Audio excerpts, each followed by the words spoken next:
Okay, അപ്പോൾ നമ്മൾ കഴിഞ്ഞ ക്ലാസ്സിൽ നമ്മൾ കേരള വാട്ടർ അതോറിറ്റി ഓപ്പറേറ്ററിൻ്റെ സിലബസ് ഡിസ്കസ് ചെയ്തായിരുന്നു. സിലബസ് ഡിസ്കസ് ചെയ്തപ്പോൾ നമ്മൾ പറഞ്ഞു അതിൻ്റെ അകത്ത് രണ്ട് പാർട്ടുണ്ടെന്ന് പറഞ്ഞു. ഓട്ടോമൊബൈൽ പാർട്ടുണ്ട്, ഇലക്ട്രിക്കൽ പാർട്ടുണ്ടെന്ന് പറഞ്ഞു. അപ്പോൾ ഇലക്ട്രിക്കൽ പാർട്ടിൻ്റെ ഡിസ്കഷനാണ് നമ്മൾ ഇന്ന് ഉദ്ദേശിച്ചേക്കുന്നത്.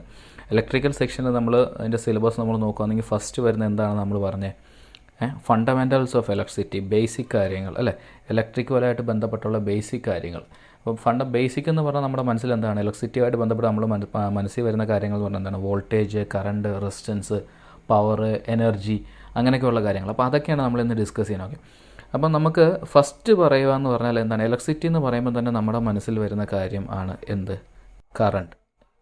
എന്താണ് കറണ്ട്? ഇലക്ട്രിസിറ്റി എന്ന് പറയുമ്പോൾ തന്നെ നമ്മുടെ മനസ്സിൽ ആദ്യമായിട്ട് വരുന്ന സംഭവം എന്ന് പറഞ്ഞാൽ കറണ്ട് അല്ല. ഇലക്ട്രിസിറ്റി എന്ന് പറയുമ്പോഴേ നമ്മുടെ മനസ്സിലുള്ള കറണ്ട് എന്നാൽ കറണ്ട് അടിച്ചു അല്ലെങ്കിൽ കറണ്ട് ബില്ല് വന്നു, അങ്ങനെയൊക്കെയാണ് നമ്മൾ പറഞ്ഞ് കേട്ടിട്ടുള്ളത്. അപ്പോൾ എന്താണ് ഈ കറണ്ട് എന്ന് പറയുന്നത്? കറണ്ട് എന്ന് പറഞ്ഞാൽ എന്താണ്, റേറ്റ് ഓഫ് ഫ്ലോ ഓഫ് ചാർജിനെയാണ് നമ്മൾ കറണ്ട് എന്ന് പറയുന്നത് അല്ലേ. Rate of flow of charge എന്ന് പറഞ്ഞാൽ നമ്മൾ ബേസിക്കലി പറയുന്നതാണ് ഇലക്ട്രോൺസ് ആണ് പറയുന്നത്. അപ്പം rate of flow of electrons move ചെയ്യുന്നതിൻ്റെ റേറ്റിനെയാണ് നമ്മൾ എന്ത് പറയുന്നത്, കറണ്ട് എന്ന് പറയുന്നത്. അപ്പോൾ കറണ്ട് എന്ന് പറഞ്ഞാൽ നമുക്ക് പറയുവാണെങ്കിൽ കറണ്ടിനെ നമ്മൾ ഏത് ഇലക്ട്രോണാണ് റെപ്രസെൻറ്റ് ചെയ്യുന്നത്, കറണ്ടിനെ നമ്മൾ എന്ന് പറഞ്ഞ ലെറ്ററാണ് യൂഷ്വലി യൂസ് ചെയ്യാറ്. അപ്പോൾ is equal to rate of flow of charge ആണ്. അപ്പോൾ ചാർജ് എന്ന് പറഞ്ഞാൽ നമ്മൾ ക്യൂ എന്ന് പറഞ്ഞ ലെറ്ററാണ്, ക്യൂ ബൈ ടി അല്ലേ, ചാർജ് ബൈ ടൈം അല്ലേ. റേറ്റ് ഓഫ് ഫ്ലോ ഓഫ് ചാർജിനെ നമ്മൾ കറണ്ട് എന്ന് പറയും. ചാർജ് ബൈ ടൈം ചെയ്ത് നമുക്ക് എന്തോ കിട്ടും, കറണ്ട് കിട്ടും. ചാർജിൻ്റെ യൂണിറ്റ് എന്താണ് നമ്മൾ പഠിച്ചിട്ടുള്ളത്, കൂളമ്പാണ് അല്ലേ. ടൈമിൻ്റെ യൂണിറ്റ് സെക്കൻഡ്സ്. അങ്ങനെയാണെങ്കിൽ കറണ്ടിൻ്റെ യൂണിറ്റ് എന്താണ്, കൂളം പെർ സെക്കൻഡ്, അല്ലെങ്കിൽ നമ്മൾ എന്താ പറയും, ആംപിയർ എന്ന് പറയും അല്ലേ. അപ്പോൾ ചാർജിൻ്റെ യൂണിറ്റ് എന്ന് പറഞ്ഞാൽ കറണ്ടിൻ്റെ യൂണിറ്റ് എന്ന് പറഞ്ഞാൽ കൂളം പെർ സെക്കൻഡ് അല്ലെങ്കിൽ ആംപിയർ. നമ്മൾ പഠിച്ച കാര്യം എന്ന് വെച്ചാൽ കറണ്ട് എന്താണെന്ന് പറഞ്ഞു, കറണ്ട് എന്ന് പറഞ്ഞാൽ rate of flow of charge, that is current is equal to Q by T എന്ന് പറഞ്ഞു. അതിൻ്റെ യൂണിറ്റ് കൂളം പെർ സെക്കൻഡ് എന്ന് പറഞ്ഞു, അല്ലെങ്കിൽ ആംപിയർ എന്ന് പറഞ്ഞു അല്ലേ. പിന്നെ നമ്മൾ കേട്ടിട്ടുണ്ട് 1 കൂളംബ് ഓഫ് ചാർജ് അല്ലെങ്കിൽ 1 ആംപിയർ എന്ന് പറഞ്ഞാൽ എന്താണ്, 1 ampere is equal to, 1 ampere എന്ന് പറഞ്ഞാൽ 1 കൂളംബ് പെർ സെക്കൻഡ് അല്ലേ. 1 ampere is equal to 1 coulomb per second. അതായത് 1 ആംപിയർ കറണ്ട് എന്ന് പറഞ്ഞാൽ 1 സെക്കൻഡിൽ 1 കൂളംബ് ചാർജ് ഫ്ലോ ചെയ്താൽ ഉണ്ടാവുന്നതാണ് 1 ആംപിയർ എന്ന് പറയുന്നത്. അപ്പം അത് നമുക്ക് ചോദ്യം വന്നിട്ടുണ്ട് പലപ്പോഴും, 1 ആംപിയർ ഈസ് ഈക്വൽ ടു എത്ര ഇലക്ട്രോൺസ് ആണ്, അല്ലെങ്കിൽ എത്ര ഇലക്ട്രോൺസ് പെർ സെക്കൻഡ് ആണെന്ന് ചോദിക്കാം. അപ്പം നമുക്കറിയാം 1 ampere is equal to 1 coulomb per second. 1 coulomb, ഒരു കൂളംബ് ഓഫ് ചാർജ് എന്ന് പറഞ്ഞാൽ എത്ര ഇലക്ട്രോൺസ് ആണെന്നറിയാമോ? അതെന്ന് പറയുന്നത് 6.24 ഇൻറ്റു 10⁻18 ഇലക്ട്രോൺസ് ആണ് ഒരു കൂളം. അങ്ങനെയാണെങ്കിൽ 1 ആംപിയർ ഈസ് ഈക്വൽ ടു എത്ര ഇലക്ട്രോൺസ് പെർ സെക്കൻഡ് ആണ്, 6.24 ഇൻറ്റു 10⁻18 ഇലക്ട്രോൺസ് പെർ സെക്കൻഡ് ചോദിക്കാൻ സാധ്യതയുണ്ട്. 1 ആംപിയർ ഈസ് ഈക്വൽ ടു എത്ര ഇലക്ട്രോൺസ് ആണെന്ന് ചോദിക്കാം, 1 ampere per second is equal to എത്ര ഇലക്ട്രോൺസ് ആണെന്ന് ചോദിക്കാം, അങ്ങനെയൊക്കെ ചോദിക്കാം. അപ്പോൾ നമ്മൾ പഠിച്ച കാര്യം എന്ന് വെച്ചാൽ കറണ്ട് പറഞ്ഞു. കറണ്ട് എന്ന് പറഞ്ഞാൽ rate of flow of charge ആണ്. നമുക്ക് ഇക്വേഷൻസ് മാത്രം അറിഞ്ഞിരുന്നാൽ മതി പ്രോബ്ലം ചെയ്യാൻ വേണ്ടിയിട്ട്. തിയറി ഒന്നും പരീക്ഷയ്ക്ക് ചോദിക്കത്തില്ല, നമുക്ക് ഇക്വേഷൻസ് അറിഞ്ഞിരിക്കുക. Current is equal to Q by T ആണ്. കറണ്ടിൻ്റെ യൂണിറ്റ് ആംപിയർ അല്ലെങ്കിൽ കൂളം പെർ സെക്കൻഡ് ആണ്. ഒരു കൂളംബ് എന്ന് പറഞ്ഞാൽ 6.24 ഇൻറ്റു 10⁻18 ഇലക്ട്രോൺസ് ആണെന്ന് പറഞ്ഞു. പിന്നെ 1 ആംപിയർ എന്ന് പറഞ്ഞാൽ 1 coulomb per second. 1 ampere is equal to 1 coulomb per second. അപ്പോൾ ഇത് ഇത്രയും കറണ്ടിൻ്റെ കാര്യം. ഇനി നമുക്ക് ബേസിക്കായിട്ട് കറണ്ട് കഴിഞ്ഞാൽ നമ്മൾ പറയുന്നത് എന്താണ്, കറണ്ട്, വോൾട്ടേജ് അല്ലേ. വോൾട്ടേജ് ഉണ്ട്. എന്താണ് വോൾട്ടേജ്? വോൾട്ടേജ് എന്ന പേര് പറയുമ്പോൾ നമ്മൾ ഓർക്കേണ്ട പല കാര്യങ്ങളുണ്ട്. പല പേരുകൾ നമ്മൾ കേട്ടിട്ടുണ്ട്. വോൾട്ടേജ് കേട്ടിട്ടുണ്ട്, പിന്നെന്താ കേട്ടിട്ടുണ്ട്, EMF കേട്ടിട്ടുണ്ട് അല്ലേ. പിന്നെ അതേപോലെ തന്നെ പൊട്ടൻഷ്യൽ എന്ന് പറഞ്ഞ് കേട്ടിട്ടുണ്ട്, അല്ലെങ്കിൽ പൊട്ടൻഷ്യൽ ഡിഫറൻസ് കേട്ടിട്ടുണ്ട്, വോൾട്ടേജ് ഡിഫറൻസ് കേട്ടിട്ടുണ്ട് അല്ലേ. ഇങ്ങനെ പല പേരുകൾ കേട്ടു. ഇതെല്ലാം സംഭവം ഒന്ന് തന്നെ. ഇതിൻ്റെ എല്ലാം യൂണിറ്റ് എന്ന് പറഞ്ഞാലും എന്താണ്, വോൾട്ട് അല്ലെങ്കിൽ വി ആണ്. ഇതിനെ ബേസിക്കായിട്ട് നമുക്ക് മനസ്സിലാക്കാൻ എളുപ്പ കാര്യം എന്ന് പറഞ്ഞാൽ EMF നമുക്കറിയാം. EMF എന്ന് പറഞ്ഞാൽ എന്താണ്, EMF എന്ന് പറഞ്ഞാൽ നമ്മൾ കേട്ടിട്ടുണ്ട് എന്താണ്, ഇലക്ട്രോ മോട്ടീവ് ഫോഴ്സ് എന്ന് കേട്ടിട്ടുണ്ട് അല്ലേ. Electro motive force. അപ്പം ഇലക്ട്രോണിനെ മോട്ടിവേറ്റ് ചെയ്യുന്ന എന്തോ ഫോഴ്സ്, അതാണ് EMF അല്ലേ. EMF എന്ന് പറഞ്ഞാൽ അതിൻ്റെ ഡെഫിനിഷൻ പറയുന്നത് എന്താണെന്ന് വെച്ചാൽ, EMF എന്ന് പറഞ്ഞാൽ it is the force that causes an electric charge to flow in a circuit. അല്ലേ? അതായത് ആ ഡെഫിനിഷൻ പറഞ്ഞേക്കുന്നത് ഇ എം എഫ് എന്ന് പറഞ്ഞാൽ അതൊരു ഫോഴ്സാണ്. അതെന്ത് ചെയ്യും? ഇലക്ട്രിക് ചാർജിനെ ഫ്ലോ ചെയ്യാൻ കാരണമാകും. അല്ലേ? അപ്പം നമ്മൾ നേരത്തെ പറഞ്ഞ എന്താണ്? കറണ്ടെന്ന് പറഞ്ഞാൽ ഫ്ലോ ഓഫ് ചാർജ് ആണ്. അപ്പോൾ ഫ്ലോ ഓഫ് ചാർജ്, അതായത് കറണ്ടെന്ന് പറഞ്ഞാൽ കറണ്ട് ഉണ്ടാവണമെങ്കിൽ അവിടെ ചാർജ് മൂവ് ചെയ്യണം. ചാർജ് മൂവ്മെൻറ്റ് നടക്കണമെങ്കിൽ, ചാർജിൻ്റെ ഫ്ലോ നടക്കണമെങ്കിൽ അവിടെ എന്ത് വേണം? അപ്പം ഇ എം എഫ് വേണം. അല്ലേ? വോൾട്ടേജ് ഉണ്ടെങ്കിൽ മാത്രമേ അവിടെ ചാർജ് ഫ്ലോ ചെയ്യത്തുള്ളൂ. വോൾട്ടേജ് എന്ന് പറഞ്ഞാൽ ഇ എം എഫ് എന്ന് പറഞ്ഞാൽ എന്താണ്? ആ ഫോഴ്സ്, നമ്മുടെ ഇലക്ട്രോൺസിനെ അല്ലെങ്കിൽ ചാർജിനെ തള്ളിക്കൊണ്ട് പോകുന്ന ആ ഫോഴ്സിനെയാണ് നമ്മൾ ഇ എം എഫ് എന്ന് പറയുന്നത്. അപ്പോൾ ഇ എം എഫ് ഉണ്ടെങ്കിൽ മാത്രമേ അവിടെ എന്തുണ്ടുള്ളൂ? അവിടെ ചാർജിൻ്റെ ഫ്ലോ നടക്കത്തുള്ളൂ. ചാർജിൻ്റെ ഫ്ലോ നടന്നാലേ അവിടെ കറണ്ട് ഉള്ളൂ. ഓക്കെ, അപ്പോൾ നമ്മൾ അതിൽ നിന്നൊരു കാര്യം മനസ്സിലായത്, കറണ്ട് വേണമെന്നുണ്ടെങ്കിൽ ഒരു വോൾട്ടേജ് വേണം, അല്ലെങ്കിൽ ഒരു ഇ എം എഫ് വേണം. അല്ലേ? അപ്പം ഇ എം എഫ് ഉണ്ടെങ്കിലേ കറണ്ട്, വോൾട്ടേജ് ഉണ്ടെങ്കിലേ കറണ്ട് ഉള്ളൂ. അതുമാത്രമല്ല, വേറൊരു കാര്യമുണ്ട്. കറണ്ട് ഫ്ലോ എങ്ങനെയാണ് നടക്കുന്നത്? വോൾട്ടേജ് ഡിഫറൻസ് ഉണ്ടായാലും. ഇപ്പോൾ രണ്ട് ടെർമിനൽസ് ഇപ്പോൾ നോക്കുകയാണെങ്കിൽ, ഫോർ എക്സാമ്പിൾ ഈ പോയിൻ്റിൽ നിന്ന് ഈ പോയിൻ്റ്, അതായത് ഈ പോയിൻ്റ് നമ്പർ 1ൽ നിന്ന് പോയിൻ്റ് നമ്പർ 2ലോട്ട് കറണ്ട് ഒഴുകണം എങ്കിൽ, അതായത് 1ൽ നിന്ന് 2ലോട്ട് കറണ്ട് പോകണം എങ്കിൽ 1ഉം 2ഉം ഒരേ വോൾട്ടേജിലിരുന്നാൽ കറണ്ട് പോകുമോ? ഇല്ല. അല്ലേ? ഇത് 1 എന്ന് പറയുന്നത് V1 വോൾട്ടേജാണ്, 2 എന്ന് പറഞ്ഞാൽ V2 വോൾട്ടേജ്. V1ഉം V2ഉം ഈക്വൽ ആണെങ്കിൽ കറണ്ട് ഫ്ലോ ഉണ്ടാവുമോ? ഇല്ല. കാരണം കറണ്ടിന് ഒഴുകണം. നമുക്കിപ്പോൾ ഫോർ എക്സാമ്പിൾ വെള്ളത്തിൻ്റെ കാര്യം എടുത്താലും വെള്ളം ഒരു പൊക്കമുള്ള സ്ഥലത്തു നിന്ന് താഴ്ന്ന സ്ഥലത്തോട്ടേ ഒഴുകത്തുള്ളൂ. അതേപോലെ തന്നെ വോൾട്ടേജ് കൂടിയ സ്ഥലത്തു നിന്ന് വോൾട്ടേജ് കുറഞ്ഞിരുന്നിടത്തോട്ടേ നമുക്ക് എന്ത് ഒഴുകത്തുള്ളൂ? നമ്മുടെ കറണ്ട് ഫ്ലോ നടക്കത്തുള്ളൂ. അപ്പം കറണ്ട് ഫ്ലോ 1ൽ നിന്ന് 2ലോട്ട് നടക്കണമെങ്കിൽ എന്തായിരിക്കണം? V1 should be greater than V2 ആയിരിക്കണം. അല്ലേ? അന്നിരുന്നാൽ മാത്രമേ അവിടെ ഒരു കറണ്ട് ഫ്ലോ നടക്കത്തുള്ളൂ. അപ്പം കറണ്ട് എന്ന് പറഞ്ഞാൽ നമ്മൾ പറഞ്ഞു എന്താണ്?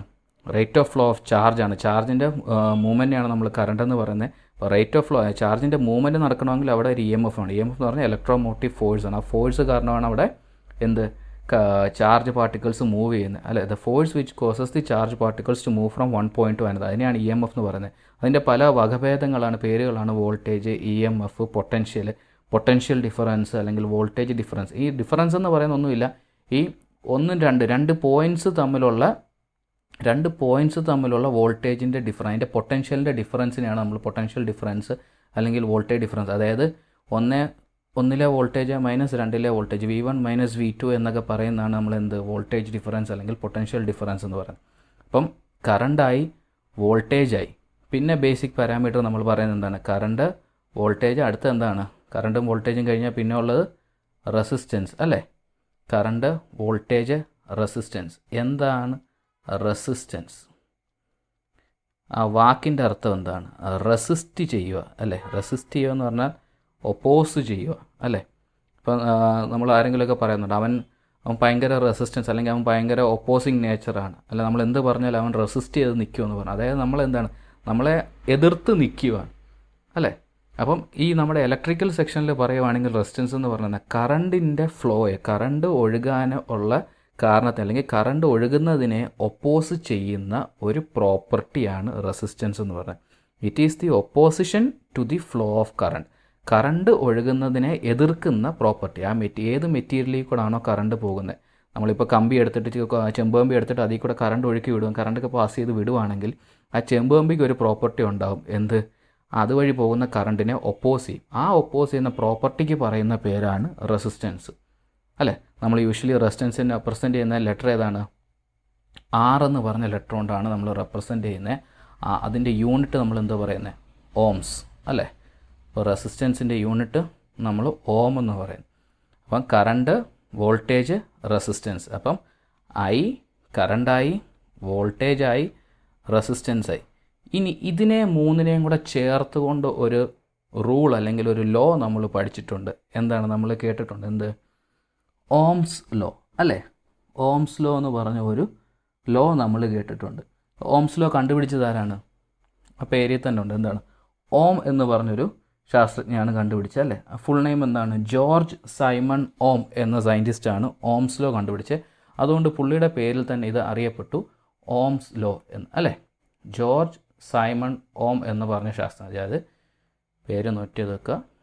GK ഒന്നും വരത്തില്ല ഇനിയുള്ള പരീക്ഷയ്ക്ക്, ടെക്നിക്കൽ പരീക്ഷയ്ക്ക് GK വരില്ല. എന്നിരുന്നാൽ പോലും ജസ്റ്റ് ഒരു അറിഞ്ഞിരിക്കാൻ വേണ്ടി, ജോർജ് സൈമൺ ഓം, പുള്ളിയാണ് ആ നിയമം റൂള് കണ്ടുപിടിച്ചത്, ഓംസ് ലോ കണ്ടുപിടിച്ചത്. അതുകൊണ്ട് ആ പേരിൽ തന്നെ നമ്മൾ ഓംസ് ലോ എന്ന് പറഞ്ഞാൽ നമ്മൾ കേട്ട് പഠിക്കുന്നു. ഓംസ് ലോ എന്താണ് പറയുന്നത്?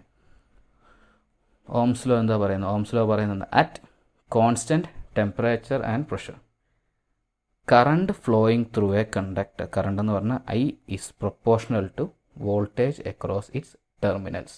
അല്ലേ, ഒരു കണ്ടക്ടറിൽ കൂടെ ഫ്ലോ ചെയ്യുന്ന കറണ്ട് എന്ന് പറഞ്ഞാൽ അത് is directly proportional to voltage across that കണ്ടക്ടറിൻ്റെ രണ്ട് സൈഡ് അല്ലെങ്കിൽ രണ്ട് ടെർമിനൽസിന് അക്രോസ് ഉള്ള വോൾട്ടേജിന് പ്രൊപ്പോർഷണൽ ആയിരിക്കും അതുവഴി ഫ്ലോ ചെയ്യുന്ന current. I is proportional to V.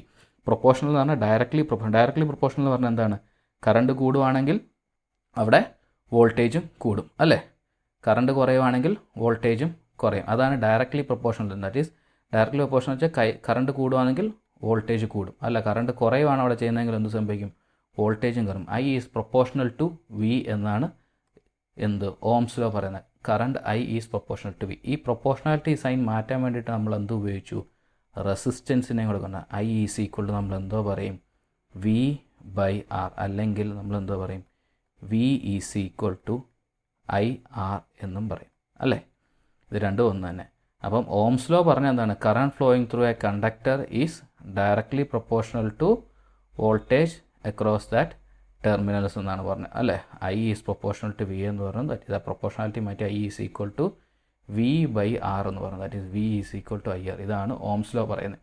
പിന്നെ ഓംസ് ലോ നമുക്ക് ചോദിക്കാം, ചിലപ്പോൾ പരീക്ഷയ്ക്ക് ചോദിച്ചിട്ടുണ്ട്. ഓംസ് ലോയ്ക്കകത്ത് പ്രത്യേകിച്ച് ഒരു കാര്യം പറഞ്ഞിട്ടുണ്ട്, atmospheric condition at constant temperature and pressure. ഇപ്പോൾ ചോദിക്കും പരീക്ഷയ്ക്ക്, വേരിയിങ് ടെമ്പറേച്ചറിൽ ഓംസ് ലോ സാധ്യമായിട്ടുള്ളതാണോ, അല്ലെങ്കിൽ Ohm's law conductors Ohm's law പാലിക്കൂ എന്നൊക്കെ ചോദ്യം വരാം. ശ്രദ്ധിക്കേണ്ട കാര്യം അറ്റ് കോൺസ്റ്റൻറ്റ് ടെമ്പറേച്ചർ എന്ന് എടുത്തു പറഞ്ഞിട്ടുണ്ട്. അപ്പം ടെമ്പറേച്ചർ കണ്ടീഷൻസിൽ മാറ്റമൊന്നും വരാതിരിക്കുകയാണെങ്കിൽ ഒരു കണ്ടക്ടറിൽ കൂടെ ഫ്ലോ ചെയ്യുന്ന കറണ്ട് എന്ന് പറഞ്ഞാൽ അതിൻ്റെ വോൾട്ടേജിന് പ്രൊപ്പോർഷണൽ ആയിരിക്കും എന്നാണ് ഓംസ് ലോ പറഞ്ഞത്. I is proportional to V, അല്ലെങ്കിൽ I is equal to V by R, അല്ലേ? അപ്പം കറണ്ട് പഠിച്ചു, വോൾട്ടേജ് പഠിച്ചു, റെസിസ്റ്റൻസ് പഠിച്ചു.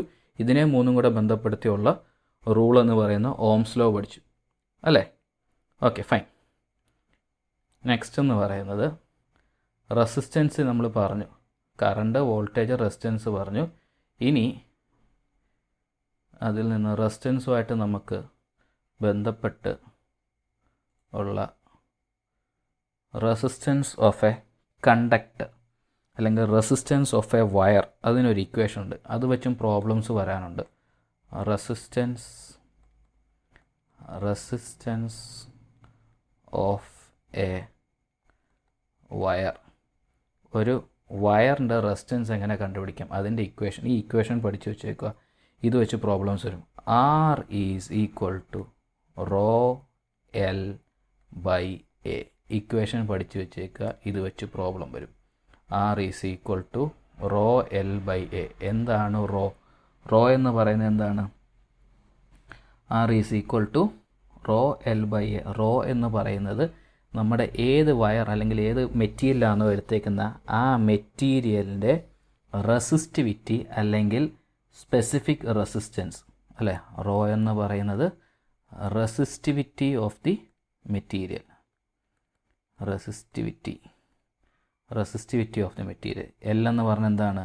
നമ്മൾ എടുത്തേക്കുന്ന വയർ അല്ലെങ്കിൽ കണ്ടക്ടറിൻ്റെ ലെങ്ത്. എ എന്ന് പറയുന്നത് എന്തുമായിരിക്കും? അപ്പം ആറ് എൽ എ അപ്പം എന്തുമായിരിക്കും? Area of cross section of the conductor ആയിരിക്കും, അല്ലേ? അപ്പം എ എന്ന് പറയുന്നത് ഏരിയ. അപ്പോൾ R is equal to rho L by A. ഈ ഇക്വേഷനും പഠിച്ചു വെച്ചുക. ഇത് വെച്ച് പ്രോബ്ലംസ് വരും. പ്രോബ്ലംസ് ഡയറക്റ്റായിട്ട് ഇങ്ങനെ കണ്ടുപിടിക്കാൻ വേണ്ടിയിട്ടായിരിക്കത്തില്ല ചോദിക്കുന്നത്. പകരം ചോദിക്കുന്ന if the length of the conductor is doubled what happens to the resistance. L എന്നുള്ള 2L ആണെങ്കിൽ റെസിസ്റ്റൻസ് അപ്പോൾ എന്ത് ചെയ്യും? 2R ആവും, അല്ലേ? അല്ലെങ്കിൽ if the length of the conductor is made half what happens to the resistance. അല്ലെങ്കിൽ if length of the conductor is doubled and area of cross section of the conductor is reduce to half. അതായത് നീളം 2 ഇരട്ടിയാക്കി area നേരെ പകുതിയാക്കി. അങ്ങനെയാണെങ്കിൽ റെസിസ്റ്റൻസിൽ എന്ത് variation വരും? അങ്ങനെയൊക്കെ ആയിരിക്കും ചോദ്യം വരുന്നത്. അപ്പം ഈ equation R is equal to rho L by A എന്ന് പറഞ്ഞ ഇക്വേഷൻ പഠിച്ചു വെച്ചേക്കുക.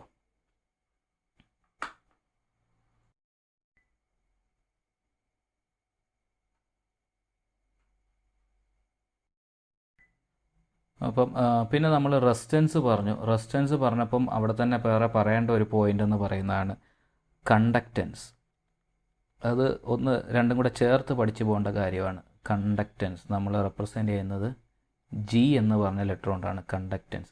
കണ്ടക്റ്റൻസ് എന്ന് പറഞ്ഞാൽ ഒന്നുമില്ല, റെസിസ്റ്റൻസിൻ്റെ നേരെ വിപരീതം, റെസിപ്രോക്കലാണ്. ആ ജി എന്ന് പറഞ്ഞാൽ എന്താണ്? G is equal to 1/R ആണ് അല്ലേ. റെസിസ്റ്റൻസിൻ്റെ നേരെ ഓപ്പോസിറ്റ് ഉള്ള പ്രോപ്പർട്ടിയാണ് കണ്ടക്റ്റൻസ്. റെസിസ്റ്റൻസ് എന്ന് പറഞ്ഞാൽ എന്താണ്? It is the opposition to the flow of current. Current flow ചെയ്യുന്നതിനെ എതിർക്കുന്ന പ്രോപ്പർട്ടിയാണ് റെസിസ്റ്റൻസ് എങ്കിൽ കറണ്ട് ഫ്ലോ ചെയ്യുന്നതിനെ സഹായിക്കുന്ന പ്രോപ്പർട്ടിയാണ് എന്ത്? കണ്ടക്റ്റൻസ്. പിന്നെ മറ്റേടത്ത് നമ്മൾ നേരത്തെ പറഞ്ഞു റെസിസ്റ്റൻസ് ആർ ഈസ് ഈക്വൽ എന്താണ്? റോ എൽ ബൈ എ എന്ന് പറഞ്ഞു. അങ്ങനെയാണെങ്കിൽ കണ്ടക്റ്റൻസ് അപ്പോൾ ജി ഈസ് ഈക്വൽ ടു നമുക്ക് എങ്ങനെ പറയാം? 1/R എന്നുള്ളതിനെ നമുക്ക് എങ്ങനെ എഴുതാം? 1/റോ എൽ ബൈ എ എന്ന് എഴുതിക്കൂടെ? 1/റോ A that is equal to നമുക്ക് എങ്ങനെ മാറ്റാം? ഈ 1/റോ എൽ ബൈ എ എന്നുള്ളത് എ ബൈ എൽ എന്ന് എഴുതത്തില്ലേ? അങ്ങനെയാണെങ്കിൽ നമുക്ക് ഈ 1/റോയ്ക്ക് പകരം നമ്മൾ എന്ത് എഴുതും? സിഗ്മ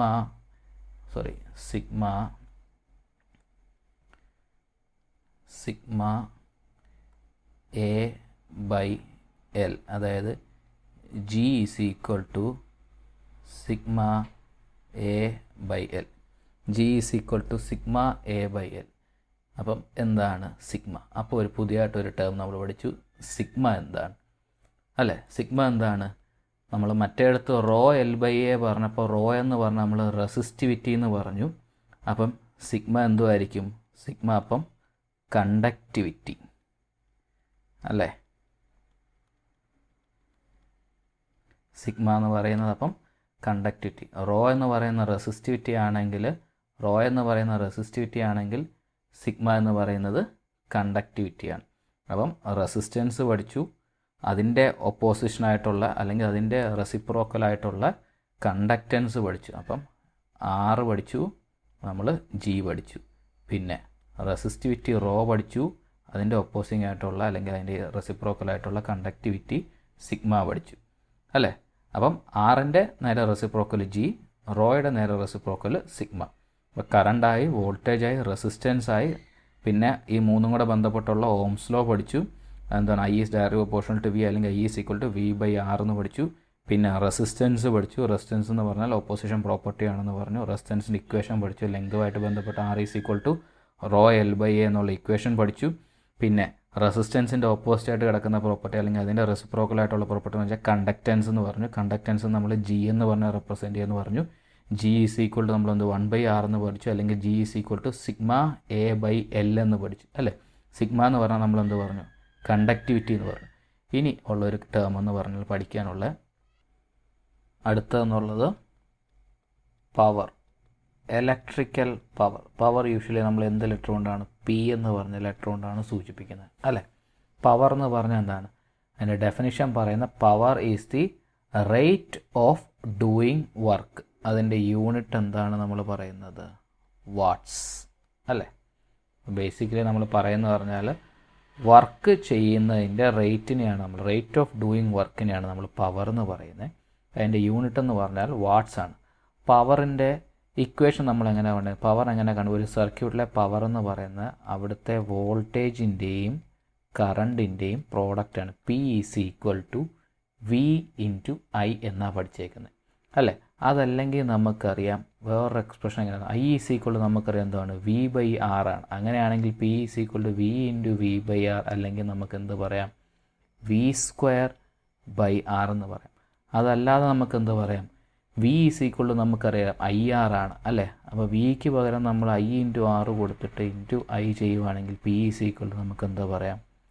I²R എന്ന് പറയാം അല്ലേ. അപ്പോൾ പവറിൻ്റെ ഇക്വേഷൻ എന്ന് പറഞ്ഞാൽ പവർ ഓഫ് എ സർക്യൂട്ട് എന്ന് പറഞ്ഞാൽ പി ഈസ് ഈക്വൽ ടു നമ്മൾ പറയുന്നത് എന്താണ്? വോൾട്ടേജിൻ്റെയും കറണ്ടിൻ്റെയും product. P is equal to VI ആണ്. അതല്ലെങ്കിൽ നമുക്ക് I ഇല്ലെങ്കിൽ നമുക്ക് V², വിയും ആറും ഉണ്ടെങ്കിൽ P is equal to V²/R എന്ന് പറഞ്ഞ ഇക്വേഷൻ വെച്ച് കണ്ടുപിടിക്കാം. അതല്ല ആ സർക്യൂട്ടിലെ വോൾട്ടേജ് നമുക്ക് അറിയത്തില്ല, കറണ്ടും റെസിസ്റ്റൻസും അറിയത്തുള്ളെങ്കിൽ നമുക്ക് power P is equal to എന്താണ്? I²R എന്ന് കണ്ടുപിടിക്കാം അല്ലേ. ഇതാണ് power. Electrical power is equal to P is equal to VI അല്ലെങ്കിൽ V²/R അല്ലെങ്കിൽ I²R. എല്ലാത്തിൻ്റെയും പവറിൻ്റെ യൂണിറ്റ് എന്താണ്? വാട്ട്സ് ആണ്, W എന്ന് പറഞ്ഞ് റെപ്രസെൻ്റ് ചെയ്യും. പിന്നെ 1 കിലോ വാട്ട് എന്ന് പറഞ്ഞാൽ നമുക്കറിയാമല്ലോ എത്രയാണ്. 1 kilowatt is equal to എത്ര വാട്ട്സ് ആയിരിക്കും? അതെല്ലാവർക്കും അറിയാവുന്ന കാര്യം, എന്നാലും ഒന്ന് ജസ്റ്റ് നോട്ട് ചെയ്യാൻ വേണ്ടി പറഞ്ഞു. 1 kilowatt is equal to 1000 watts. അതൊക്കെ അറിയാവുന്ന കാര്യം, അത് പറയേണ്ട കാര്യമില്ലല്ലോ. അത് നമുക്ക് പ്രോബ്ലം ചെയ്യുമ്പോൾ എപ്പോഴേലും ആവശ്യം വരുമ്പോൾ നമുക്ക് ഡിസ്കസ് ചെയ്യാം. അപ്പോൾ പവറായി. പവർ കഴിഞ്ഞാൽ പിന്നെ ഉള്ള നമ്മളെന്തോ പറയുന്നത്, പവർ കഴിഞ്ഞാൽ പിന്നെ ഉള്ളത് എനർജി അല്ലേ? എന്താണ് എനർജി?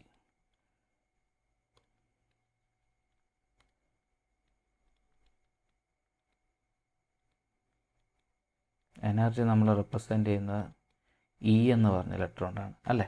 എനർജി എന്ന് പറഞ്ഞാൽ എന്താണ്? എനർജി എന്ന് പറഞ്ഞാൽ it is the work done by the electrical power. അതായത് ഇലക്ട്രിക്കൽ പവർ ഉപയോഗിച്ച് എത്രത്തോളം വർക്ക് ചെയ്തു, അല്ലെങ്കിൽ power consumed over a period of time, അല്ലെങ്കിൽ ഇത്ര നേരം കൊണ്ട് എത്ര പവർ നമ്മൾ കൺസ്യൂം ചെയ്തു അല്ലേ? അതിനെയൊക്കെയാണ് നമ്മൾ എനർജി എന്ന് പറയുന്നത്. Energy is equal to power, എത്ര നേരം നമ്മൾ ഉപയോഗിച്ചു, power into time, P into T ആണ് നമുക്ക് എന്ത് പറഞ്ഞാൽ എനർജി എന്ന് പറയുന്നത് അല്ലേ? Power into time. Energy E is equal to power consumed over a period of time, E is equal to P into T. എനർജിയുടെ യൂണിറ്റ് എന്താണ് നമ്മൾ പറയുന്നത്? എനർജിയുടെ യൂണിറ്റ് എന്താണ്? ജൂൾസ് ആണ് അല്ലേ? അപ്പം പവർ എന്ന് പറഞ്ഞാൽ നമ്മൾ വി ഇൻറ്റു ഐ അല്ലെങ്കിൽ I സ്ക്വയർ ആർ അല്ലെങ്കിൽ വി സ്ക്വയർ ബൈ ആർ എന്ന് പറഞ്ഞു. റേറ്റ് ഓഫ് ഡൂയിങ് വർക്കിനെ പവർ എന്ന് പറഞ്ഞു. പിന്നെ എനർജി എന്ന് പറഞ്ഞാൽ power consumed over a period of time, അല്ലെങ്കിൽ പവറെ multiplied by T time. P into T ചെയ്യുമ്പോൾ കിട്ടുന്ന നമുക്ക് energy E is equal to P into T. അതല്ലെങ്കിൽ നമുക്ക് എങ്ങനെയൊക്കെ എഴുതാം? ഇ ഈസ് ഈക്വൽ ടു, നമ്മൾ പി ഈസ് ഈക്വൽ നമ്മൾ I സ്ക്വയർ ആർ എന്ന് പറഞ്ഞിട്ടുണ്ട്. അങ്ങനെയാണെങ്കിൽ E is equal to I square R T. അല്ലെങ്കിൽ നമ്മൾ P is equal to V square by R പഠിച്ചിട്ടുണ്ട് അല്ലേ? അപ്പോൾ ആ ഇക്വേഷൻ ഇവിടെ E is equal to V square by R into T. ഇതെല്ലാം എനർജിയുടെ ഇക്വേഷൻസ് ആണ്. യൂണിറ്റ് എന്ന് പറയുന്നത് എന്താണ്? എനർജി ജൂളാണ് അല്ലേ? ഓക്കെ, അപ്പോൾ നമ്മൾ ഇത്ര നേരം പഠിച്ച കാര്യങ്ങൾ എന്ന് പറഞ്ഞാൽ കറണ്ട് പഠിച്ചു, ഐ എന്ന് പറഞ്ഞു, ഐയുടെ യൂണിറ്റ് നമ്മൾ പറഞ്ഞു ആംപിയർ അല്ലെങ്കിൽ കൂളംബ് പെർ സെക്കൻഡ് എന്ന് പറഞ്ഞു. പിന്നെ വോൾട്ടേജ് വി, അതിൻ്റെ യൂണിറ്റ് എന്ന് പറഞ്ഞാൽ എന്താണ്? അതും വി തന്നെ, വോൾട്ട് ആണ് അല്ലേ? വോൾട്ട് എന്ന് എഴുതിയേക്കാം. വോൾട്ടേജിൻ്റെ യൂണിറ്റ് വോൾട്ട് വി. പിന്നെ പവറിൻ്റെ യൂണിറ്റ് നമ്മൾ പറഞ്ഞെന്താണ്? വാട്ട്, W എന്ന് പറഞ്ഞാൽ റെപ്രസെൻ്റ് ചെയ്യും.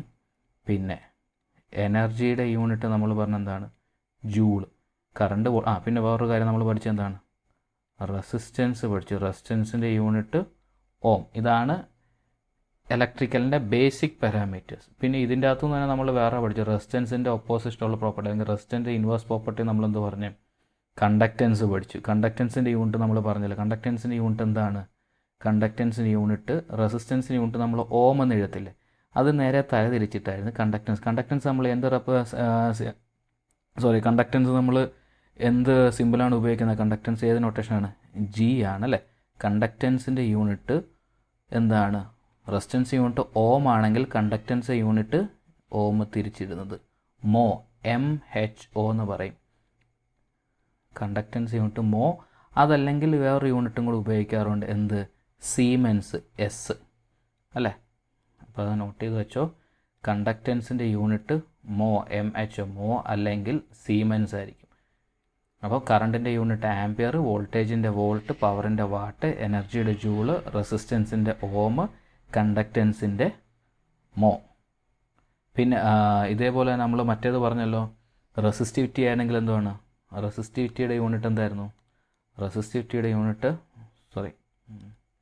റെസിസ്റ്റിവിറ്റി റോയുടെ യൂണിറ്റ് എന്താണ്? ഓം മീറ്റർ ആണ്. ഓം മീറ്റർ. റെസിസ്റ്റിവിറ്റിയുടെ യൂണിറ്റ് എന്ന് പറഞ്ഞാൽ ഓം മീറ്റർ. ഇതിൻ്റെ എല്ലാം യൂണിറ്റ് ഓർത്ത് വെച്ചോണം, പരീക്ഷയ്ക്ക് ചിലപ്പം യൂണിറ്റായിട്ട് ചോദിക്കും. ഓക്കെ,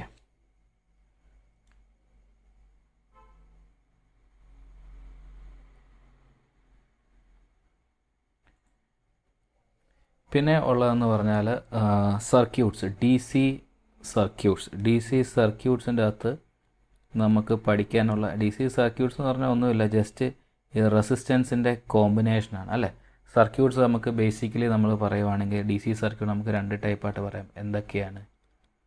സീരീസ് സർക്യൂട്ടും പിന്നെ ഉള്ള എന്താണ്?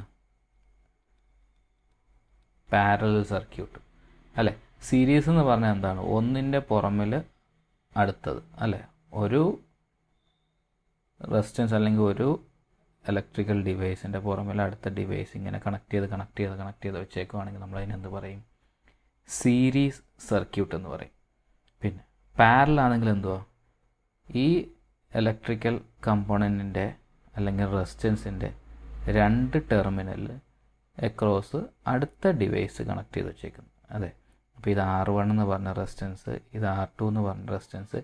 ഇതിൻ്റെ രണ്ട് ടെർമിനൽ അപ്പുറത്തും ഇപ്പുറത്തുള്ള രണ്ട് ടെർമിനൽ ഒരേപോലെ രണ്ടും കണക്ട് ചെയ്ത് വെച്ചേക്കുകയാണെങ്കിൽ, R1ൻ്റെ 1 എന്ന് പറഞ്ഞ ടെർമിനൽ R2ൻ്റെ 1 എന്ന് പറഞ്ഞ ടെർമിനൽ ഒന്നിച്ച് കണക്ട് ചെയ്തു, R1ൻ്റെ 2 എന്ന് പറഞ്ഞ ടെർമിനൽ R2ൻ്റെ 2 എന്ന് പറഞ്ഞ ടെർമിനൽ ഒന്നിച്ച് കണക്ട് ചെയ്തു. അങ്ങനെ കണക്ട് ചെയ്യുകയാണെങ്കിൽ ഇത് പാരലൽ കോമ്പിനേഷൻ. മറ്റേതാണെങ്കിലോ ഒന്നിൻ്റെ പുറമിൽ അടുത്തത് ഇങ്ങനെ വാലേ കണക്ട് ചെയ്ത് വെച്ചേക്കുകയാണെങ്കിൽ നമ്മൾ എന്ത് പറയും? അതിനെ സീരീസ് എന്ന് പറയും അല്ലേ. R1 R2 R3. അതായത് ഫസ്റ്റ് കേസ് എന്ന് പറഞ്ഞാൽ ഇത് R1 R2 R3 series, second case R1 R2 ആണെങ്കിൽ R3 കൂടെ വരച്ചാൽ ഇങ്ങനെ അല്ലേ. R1 R2 R3 parallel. ഇതാണ് നമുക്ക് ഡി സി സർക്യൂട്ട്സിലുള്ള രണ്ട് കോമ്പിനേഷൻ, സീരീസ് സർക്യൂട്ടും പാരലൽ സർക്യൂട്ടും. ഇതിൻ്റെ സീരീസ് സർക്യൂട്ട് ആണെങ്കിൽ അതിൻ്റെ ഇക്വലൻ്റ് റെസിസ്റ്റൻസ് എങ്ങനെ കണ്ടുപിടിക്കാം, പാരലൽ സർക്യൂട്ട് ആണെങ്കിൽ അതിൻ്റെ ഇക്വലൻ്റ് റെസിസ്റ്റൻസ് എങ്ങനെ കണ്ടുപിടിക്കാം, അതാണ് നമുക്ക് നോക്കാനുള്ളത്. സീരീസ് സർക്യൂട്ട് ആണെങ്കിൽ, അതായത് സീരീസ് സർക്യൂട്ട് ആണെങ്കിൽ ആർ ഇക്വലൻ്റ് എന്ന് പറയുന്നത് എന്തായിരിക്കും? ഓരോ റെസിസ്റ്റൻസിൻ്റെ സം ആയിരിക്കും. R1 plus R2 plus R3, അങ്ങനെ എത്ര റെസിസ്റ്റൻസ് ഉണ്ടോ അത് തമ്മിൽ അങ്ങ് കൂട്ടി പോയാൽ മതി. അതാണ് സീരീസ് കോമ്പിനേഷൻ്റെ ഇക്വലൻ്റ് റെസിസ്റ്റൻസ്. അതേപോലെ അങ്ങനെയാണെങ്കിൽ പാരലൽ കോമ്പിനേഷൻ്റെ ഇക്വലൻ്റ് റെസിസ്റ്റൻസ് എങ്ങനെ കണ്ടുപിടിക്കാം? ആർ ഇക്വലൻ്റ് അത് നമ്മൾ പറയുന്നതെന്ന് പറഞ്ഞാൽ, ആർ ഇക്വലൻ്റ് എന്ന് പറഞ്ഞാൽ നമ്മൾ പാരലൽ കോമ്പിനേഷൻ എന്ന് പറയുമ്പോൾ നമ്മൾ 1/R ഇക്വലൻ്റ് ആണ്. 1/R equivalent is equal to എല്ലാത്തിൻ്റെയും റെസിപ്രോക്കൽ എടുത്ത് സം ചെയ്ത 1/R1 plus 1/R2 plus 1/R3 plus അങ്ങനെ ആഡ് ചെയ്താൽ മതി. അപ്പോൾ നമുക്ക് എന്ത് ചെയ്യും? 1/R ഇക്വലൻ്റ് കിട്ടും. അപ്പോൾ കിട്ടിയ വാല്യൂവിനെ വീണ്ടും ഒരു 1/, എടുത്തു കഴിഞ്ഞാൽ നമുക്ക് എന്ത് കിട്ടും? ഇക്വലൻ്റ് റെസിസ്റ്റൻസ് കിട്ടും. അപ്പം ഇതൊക്കെ ബേസിക് കാര്യങ്ങളാണ്, ജസ്റ്റ് പറയാൻ വേണ്ടി പറഞ്ഞതേ ഉള്ളൂ. സീരീസ് കോമ്പിനേഷൻ ആണെങ്കിൽ resistance R1 plus R2 plus R3 ആയിരിക്കും. പാരലൽ കോമ്പിനേഷൻ ആണെങ്കിൽ 1/R equivalent is equal 1/R1 plus 1/R2 plus 1/R3 അങ്ങനെയായിരിക്കും. പിന്നെ ഇതിൽ നിന്ന് നമുക്ക് ആവശ്യമുള്ളൊരു കാര്യമെന്ന് പറഞ്ഞാൽ നമുക്ക് രണ്ട് റൂള് പഠിക്കാനുണ്ട്. ഈ സീരീസ് കോമ്പിനേഷനും പാരലൽ കോമ്പിനേഷനും വെച്ചുള്ള രണ്ട് റൂള് എന്തൊക്കെയാണെന്ന് പറഞ്ഞാൽ, first one voltage division rule.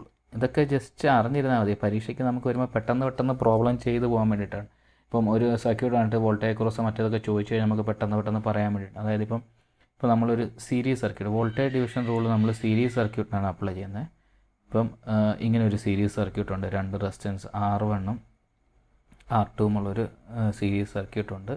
ഒരു കോൺസ്റ്റൻറ്റ് DC വോൾട്ടേജിനെ ക്രോസ് കണക്ട് ചെയ്തേക്കുന്നു.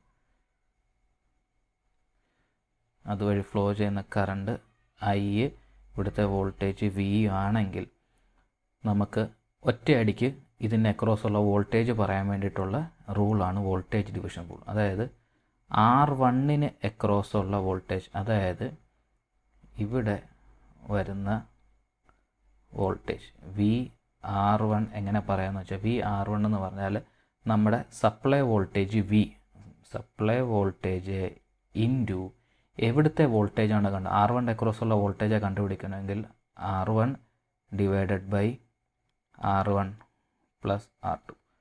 അപ്പോൾ മറ്റേ R2ന് അക്രോസുള്ളതാണ് കണ്ടുപിടിക്കണമെങ്കിലോ സെയിം ഇതേപോലെ തന്നെ സപ്ലൈ വോൾട്ടേജ് ഇൻറ്റു എവിടുത്തെ വോൾട്ടേജാണ് കണ്ടുപിടിക്കുന്നത് ആ resistance R2 divided by total sum of resistance. ഇപ്പോൾ V into R2 divide by R1 plus R2, അല്ലെങ്കിൽ R1ൻ്റെ ആണെങ്കിൽ V into R1 divide by R1 plus R2. ഇതാണ് വോൾട്ടേജ് ഡിവിഷൻ റൂൾ. ഇനി ഇതേപോലെ അടുത്ത റൂൾ എന്ന് പറയുന്നതാണ് വോൾട്ടേജ് ഡിവിഷൻ റൂൾ ഉണ്ടെങ്കിൽ അപ്പോൾ അടുത്ത് എന്തായിരിക്കും? അടുത്ത റൂൾ എന്തുമായിരിക്കും? കറണ്ട് ഡിവിഷൻ റൂൾ അല്ലേ? വോൾട്ടേജ് ഡിവിഷൻ റൂൾ ഉണ്ടെങ്കിൽ അടുത്തത് കറണ്ട് ഡിവിഷൻ റൂളും ഉണ്ട്. വോൾട്ടേജ് ഡിവിഷൻ റൂൾ നമ്മൾ പറഞ്ഞ എന്താ, സീരീസ് സർക്യൂട്ടിലാണ്. അങ്ങനെയാണെങ്കിൽ കറണ്ട് ഡിവിഷൻ റൂൾ അപ്പോൾ എവിടെയായിരിക്കും? കറണ്ട് ഡിവിഷൻ റൂള് പാരലൽ സർക്യൂട്ട്സിലായിരിക്കും അല്ലേ? ഇങ്ങനെ ഒരു സർക്യൂട്ടുണ്ട്, 2 റെസിസ്റ്റേഴ്സ് പാരലായിട്ട് കണക്ട് ചെയ്തേക്കുന്നു. 2 റെസിസ്റ്റേഴ്സ്, ഇത് R1, ഇത് R2, ഇത് സപ്ലൈ വോൾട്ടേജ് V, ഇത് main current I. Voltage division rule നമ്മൾ വോൾട്ടേജ് ആണ് കണ്ടുപിടിച്ചെങ്കിൽ കറണ്ട് ഡിവിഷൻ റൂൾ നമ്മൾ കറണ്ടാണ് കണ്ടുപിടിക്കുന്നത് അല്ലേ? അപ്പം ഇതുവഴി പോകുന്ന കറണ്ട് R1 കൂടെ പോകുന്ന കറണ്ടിനെ നമുക്ക്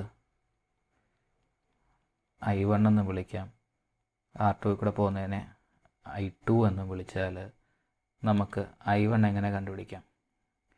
I1 is equal to R1 കൂടെ പോകുന്ന കറണ്ട് കണ്ടുപിടിക്കുക വെച്ചാൽ മെയിൻ കറണ്ട് ഇൻറ്റു, അതായത് നമ്മുടെ മെയിൻ കറണ്ട് എന്ന് പറഞ്ഞാൽ ഇവിടെ I, മെയിൻ കറണ്ട് ഇൻറ്റു നമുക്ക് R1ലെയാണ് കറണ്ട് കണ്ടുപിടിക്കുക. R1 കൂടെ പോകുന്ന കാരണം I1 ആണ് കണ്ടുപിടിക്കണമെങ്കിൽ അതിൻ്റെ ഓപ്പോസിറ്റ് റെസിസ്റ്റൻസ് ഏതാണ്? ഓപ്പോസിറ്റ് കിടക്കുന്ന ബ്രാഞ്ചിലെ resistance R2. I into R2 divided by sum of resistance R1 plus R2, അപ്പോൾ I1 കിട്ടും. അതേപോലെ തന്നെ I2 എങ്ങനെ കണ്ടുപിടിക്കും? I2 എന്ന് പറഞ്ഞാൽ R2 കൂടെ ഫ്ലോ ചെയ്യുന്ന കറണ്ട്. R2 കൂടെ ഫ്ലോ ചെയ്യുന്ന കറണ്ട് എങ്ങനെ കണ്ടുപിടിക്കും? മെയിൻ കറണ്ട് ഇൻറ്റു ഓപ്പോസിറ്റ് ബ്രാഞ്ചിലെ റെസിസ്റ്റൻസ്, അതിന് R2ന് ഓപ്പോസിറ്റ് എടുക്കുന്നത് ഏതാ? R1 divided by sum of resistance അല്ലേ? അപ്പം ഏത് ബ്രാഞ്ചിലെ കറണ്ടാണോ കണ്ടുപിടിക്കേണ്ടത് അത് കണ്ടുപിടിക്കും. ഇപ്പോൾ R1 കൂടെ പോകുന്നതാണ് കണ്ടുപിടിക്കണമെങ്കിൽ മെയിൻ കറണ്ട് ഇൻറ്റു അതിന് ഓപ്പോസിറ്റ് കിടക്കുന്ന ബ്രാഞ്ചിലെ resistance divided by sum of resistance. I2 കണ്ടുപിടിക്കണമെങ്കിൽ I2 is equal to I into R1 divided by R1 plus R2. അപ്പം ഈ റൂളും കൂടെ മനസ്സിൽ വെച്ചേക്കുക, കറണ്ട് ഡിവിഷൻ റൂളും വോൾട്ടേജ് ഡിവിഷൻ റൂളും. ഇത് നമുക്ക് പ്രോബ്ലം ചെയ്യാൻ നേരം ആവശ്യം വരും. ഓക്കെ, അപ്പോൾ ഇത്രയും കാര്യങ്ങളാണ് ബേസിക് ഫണ്ടമെൻ്റൽസ് ഓഫ് ഇലക്ട്രിസിറ്റി പറയുമ്പോൾ നമ്മൾ പഠിക്കുന്ന കാര്യങ്ങൾ. കറണ്ട്, വോൾട്ടേജ്, റെസിസ്റ്റൻസിൻ്റെ പല കോമ്പിനേഷൻ, സീരീസ് കോമ്പിനേഷന്, പാരലൽ കോമ്പിനേഷന്, പിന്നെ ഈ voltage division rule, current division rule, പവറിൻ്റെ ഇക്വേഷൻ, എനർജിയുടെ ഇക്വേഷൻ. അപ്പോൾ ഈ ഇക്വേഷൻസ് എല്ലാം പഠിച്ചേക്കുക, ഇതെല്ലാം മനസ്സിൽ വെച്ചേക്കുക. ഇത് വെച്ചാണ് നമുക്ക് പല പ്രോബ്ലംസ് വരുന്നത്. ഓക്കെ, നമുക്ക് അടുത്ത വീഡിയോയിൽ നമുക്ക് കുറച്ച് പ്രോബ്ലംസ് ഡിസ്കസ് ചെയ്യാം. നമ്മൾ ഈ പറഞ്ഞ ഇത്രയും റൂൾസൊക്കെ വെച്ചുകൊണ്ടുള്ള പ്രോബ്ലംസ് അല്ലെങ്കിൽ അതിൽ നിന്ന് വന്നിട്ടുള്ള ചോദ്യങ്ങൾ നമുക്ക് അടുത്തതിൻ്റെ അകത്ത് ഡിസ്കസ് ചെയ്യാം. ഓക്കെ.